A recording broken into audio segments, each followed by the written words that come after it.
बिस्मिल्लाहिर्रहमानिर्रहीम रब्बिश इश्रह ली सदरी व यस्सिर ली अमरी वहलुल उक़दतम मिन लिसानी यफ़क़हू क़ौली। अगर आवाज़ ज़रा बढ़ा सके तो।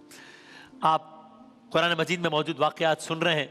किस्सा एक बादशाह का, फ़िरौन का वाक़या आप सुन रहे हैं, जिसका अब तक का खुलासा क्या है? यही कि फ़िरौन ने मूसा अलैहिस्सलाम की बात ना मानी। अल्लाह ताला ने अपनी निशानियाँ दिखाई, अज़ाब नुमा निशानियाँ दिखाई। फ़िरौन हर निशानी को देखता था, फिर जब घबरा जाता था देखकर कहता था बस अब मैं बाज आ जाऊंगा, अब आप जैसा कहेंगे वैसा ही मैं करूंगा। अपने खुदा से दुआ करके हमें इस आफत से निजात दिला दीजिए। हर दफ़ा उसने उस निशानी से, उस अजाबनुमा निशानी से निजात पाई। मूसा अलैहिस्सलाम की दुआओं के नतीजे में हर दफ़ा निजात पाने के बाद उसने वादा खिलाफी की। फिर अल्लाह ने एक और निशानी दिखाई, फिर उसने वादा किया, फिर मुकर गया, फिर निशानियां दिखाई, फिर वादा किया, फिर वादा खिलाफी की। ये सिलसिला चलता रहा, चलता रहा, चलता रहा। इस सारे सिलसिले का खुलासा एक कुरान की आयत के तर्जुमे की सूरत में सुन लीजिए। क्या कहा? हमने मूसा अलैहिस्सलाम को अपनी निशानियां देकर फिरौन और उसके दरबारियों की तरफ भेजा तो उन्होंने कहा मैं परवरदिगार आलम का भेजा हुआ हूं। जब वो उनके पास हमारी निशानियां लेकर आए तो वो उन निशानियों की हंसी उड़ाने लगा। फिरौन ने मजाक उड़ाया पहले, वो उन निशानियों की हंसी उड़ाने लगा। और जो निशानी भी हम उनको दिखाते थे वो दूसरी से बड़ी होती थी। जो निशानी आपने सुनी, जो निशानी दिखाते थे वो दूसरी निशानी से बड़ी होती थी। और हमने उनको अजाब में पकड़ लिया ताकि वो बाज आ जाएं। अब जब अजाब में पकड़ लिया तो क्या हुआ? आयत आगे बढ़ती है। वो कहने लगे ए जादूगर, कभी मूसा अलैहिस्सलाम को इस तरह मुखातिब करते थे, उस अहद के मुताबिक जो तेरे परवरदिगार ने तुझसे कर रखा है उससे दुआ कर, बेशक हम हिदायत याब हो जाएंगे। फिरौन का वादा। फिर क्या हुआ? जब हमने उनसे अजाब को दूर कर दिया, निशानियां टल गई, जब हमने उनसे अजाब को दूर कर दिया तो वो अहद शिकनी करने लगे। फिर आगे क्या हुआ? आगे सुनिए। फिरौन ने अपनी कौम को पुकार कर कहा ए कौम, क्या मिस्र की हुकूमत मेरे हाथ में नहीं है? यानी अभी निशानियां आई हैं, मूसा अलैहिस्सलाम से दरखास्त की है, निशानियां टली हैं, वादा खिलाफी की है। अब क्या कह रहा है? हमने उनसे अजाब को दूर कर दिया, वो अहद शिकनी करने लगा। फिरौन ने अपनी कौम को पुकार कर कहा ए कौम, क्या मिस्र की हुकूमत मेरे हाथ में नहीं है? ये नहरें जो मेरे महलों के नीचे से बह रही हैं, क्या ये मेरी नहीं है?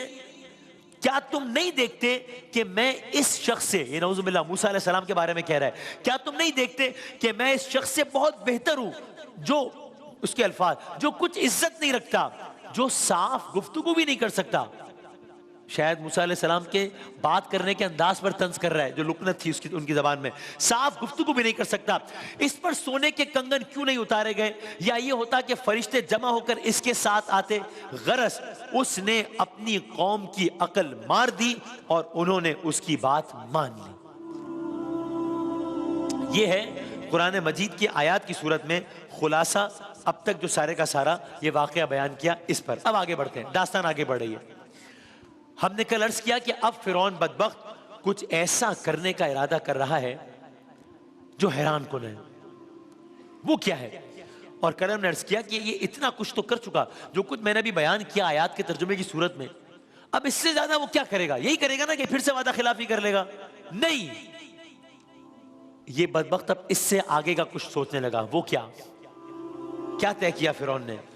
इस बदबख्त ने अब मूसा अलैहिस्सलाम को कत्ल करने की प्लानिंग करना शुरू कर दी। मूसा अलैहिस्सलाम को मारने की प्लानिंग करना शुरू कर दी। जी हां, यानी वही मूसा अलैहिस्सलाम जिनसे मिन्नतें करके अल्लाह की अजाब नुमा निशानियों से निजात हासिल की है, अब ये फिरौन उन्हीं के कत्ल के दर पे है। क्या हुआ? जहां मूसा मौजूद हो उनको इबरतनाक तरीके से अंजाम तक पहुंचा दिया जाए। ना मूसा होंगे ना कोई जादू होगा। वो निशानियों को जादू कह रहा था। अल्लाह अकबर। फिरौन के दरबार से फरमान जारी हो गया मूसा अलैहिस्सलाम के कत्ल का। दरबार का अजब मंजर है। अब जाहिर है फिरौन ने कह दिया तो बात खत्म हो गई ना। वो तो बादशाह था, बादशाह कहता, अपने आप को खुदा कहता था वो। यानी अब उस ऑर्डर पर अमल होना है ना। फिर वो अमल कर सके ना कर सके अलग बात है, कामयाब हो ना हो अलग बात है, लेकिन अब बादशाह ने कह दिया है तो जाहिर है किसकी मजाल है कि फिरौन के आगे कुछ कहे। मगर ऐसा नहीं हुआ, ऐसा नहीं हुआ। जी हां, फिर क्या हुआ? फिरऔन ने अपने दरबार में कत्ले मूसा का फरमान जारी किया तो अचानक दरबार में एक ऐसी सूरत हाल हुई जो सबके लिए हैरान कुन थी। कुरान करीम ने सूरत हाल को बताया। क्या हुआ? अचानक फिरऔन के दरबार में एक बड़ा सरदार खड़ा हो गया। बादशाह के दरबार, बादशाह के हुक्म के सामने एक सरदार खड़ा हो गया। कितना ही बड़ा सरदार हो, बादशाह से तो कमतर है ना बजाहिर दुनियावी एतबार से। क्या हुआ? बड़ा सरदार खड़ा हो गया, कहने लगा फिरौन तुम मूसा से नहीं, मूसा के रब से लड़ रहे हो और तुम्हारी उसके रब के मुकाबले में कोई औकात नहीं है। और अगर तुम लोग जिंदा हो तो सिर्फ इसलिए कि मूसा का खुदा तुम्हें मोहलत दे रहा है, तुम अपनी बदकारियों में इंतहा कर रहे हो। ये क्या हो गया? दरबारे फिरौन में फिरौन की बगावत। आप जानते हैं ये जो शख्स है जिसने ये काम किया है, भाई बड़ी बात है ना। ये आज हम दास्तान की सूरत में सुन रहे हैं, एक बहुत ही कंफर्टेबल एनवायरनमेंट में, तो ये सुनना बड़ा अच्छा लग रहा है कि भाई फिर एक बादशाह था, उसका दरबार लगा हुआ था, उसने कहा ये कर दो, एक बंदा सामने से खड़ा हो गया कि ये नहीं करना चाहिए। ये सुनने में बड़ा आसान लग रहा है। फिरौन का दरबार है, खुदाई का दावेदार है, सामने मूसा अलैहिस्सलाम है, मूसा अलैहिस्सलाम से उसकी दुश्मनी है, मूसा अलैहिस्सलाम के कत्ल का फरमान जारी कर दिया है, और ये शख्स खड़े होकर कहता है कि तुम जो कुछ कर रहे हो गलत कर रहे हो। आप जानते हैं इस शख्स को कुरान ने क्या कहने इस शख्स के? कुरान ने इस शख्स को ईमान लाने वाला करार दिया। कुरान ने इस शख्स को मोमिन करार दिया। क्या कहने उस शख्स के जिसके मोमिन होने की सनद कुरान करीम दे रहा हो। भाई एक सूरे का, कुरान करीम का सूरा है सूरे मोमिन। आइए सूरे मोमिन की कुछ आयात का तर्जुमा सुनिए। हमने आपसे भी अर्ज किया था कि हम कोशिश करेंगे कुरान करीम की मुख्तलिफ सूरतों के जो उन्वान है वो किस हवाले से हमें मालूम तो हो। मैं अपने लिए कह रहा हूं कि इस सूरे का ये उन्वान है तो उसके पीछे क्या बात है, इस सूरे का ये टॉपिक है तो उसके पीछे क्या बात है। कुरान करीम का एक सूरा है, सूरे का नाम है सूरे मोमिन। और मैंने कहा अल्लाह ताला ने इस शख्स को कुरान करीम में ईमान लाने वाला मोमिन करार दिया। आए सूरे मोमिन की कुछ आयात का तर्जुमा सुनिए जो दरअसल उस शख्स का बयान है फिरौन के सामने, फिरौन के दरबार में। सुनिए, फिर उसने कहा मैं ऐलान करता हूं मैं मूसा और उनके रब पर ईमान लाने वालों में से हूं। मुझे तुम्हारे बारे में, फिरौन को कह रहा है, मुझे तुम्हारे बारे में खौफ लाहिक हो गया है कि तुम पर अजाब आएगा, तुम पर वैसा ही अजाब ना आ जाए जैसा गुज़िश्ता कौमों पर आया था। फिरौन के दरबार का मंजर बदल गया। एक और आयत सुनिए सूरह मोमिन की। और वो शख्स जो मोमिन था, जिस तरह मैंने कहा कुरान ने कहा, और वो शख्स जो मोमिन था उसने कहा भाइयों मेरे पीछे चलो, मैं तुम्हें भलाई का रास्ता दिखाऊं। भाइयों ये दुनिया का ये दुनिया की जिंदगी किसी काम के लिए मफहूम है। हाय हाय, जो बुरे काम करेगा उसका वैसा अंजाम होगा, नेक काम करने वाले का वैसा अंजाम होगा। ये मैंने उन आयात का मफहूम आपके सामने अर्ज कर दिया। बहरहाल अब फिरौन ने ये काम तो कर दिया और उस शख्स ने ये जवाब दे दिया। फिरौन का रद्द अमल, फिरौन उस मोमिन सरदार की तकरीर से परेशान हो गया, सख्त परेशान हो गया।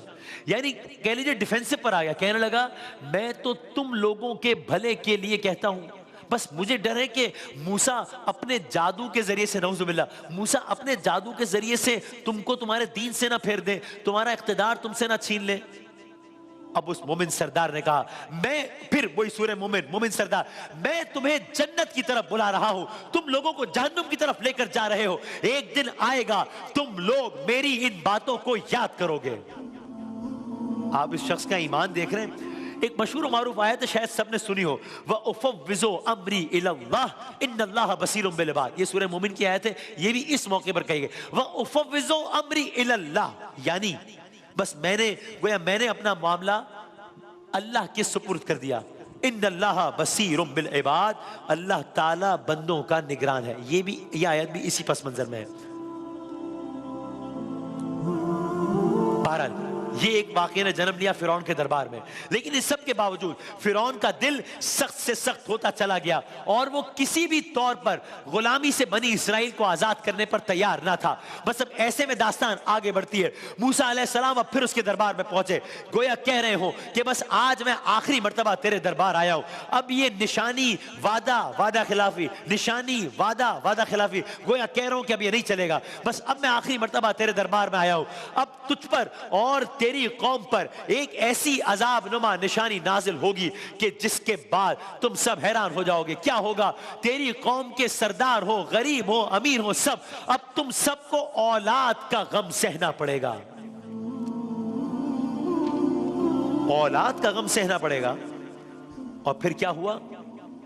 बस ये कहा मूसा अलैहिस्सलाम ने और हारून अलैहिस्सलाम ने फिरौन से ये कहा, अब तुम्हें औलाद का गम सहना पड़ेगा। फिरौन के दरबार से वापस आए, तमाम बनी इसराइल के कबाइल को जमा किया, सबको हुक्म दिया, सब लोग फौरी तौर पर अल्लाह के हुजूर कुर्बानी करो, कुर्बानी के खून को अपने घरों के दरवाजों की चौखटों पर लगा दो, तमाम लोग अपने घरों में ठहरो और कोई एक भी फर्द अपने घर से बाहर ना निकले। ये बनी इसराइल को कहा, आज रात मिस्र पर एक अजाब नाजिल होगा, एक निशानी नाजिल होगी। तमाम बनी इसराइलियों ने वैसा ही किया। शाम के वक्त अचानक आसमान से एक कहर नुमा धुआं उतरना शुरू हुआ, आहिस्ता आहिस्ता मिस्रियों के घर में दाखिल होना शुरू हुआ, यहां तक कि यके बाद दीगरे लोगों के घरों में अमवात होना शुरू हुई। कई मिस्रियों के घरों में औलादें उनकी मर गईं।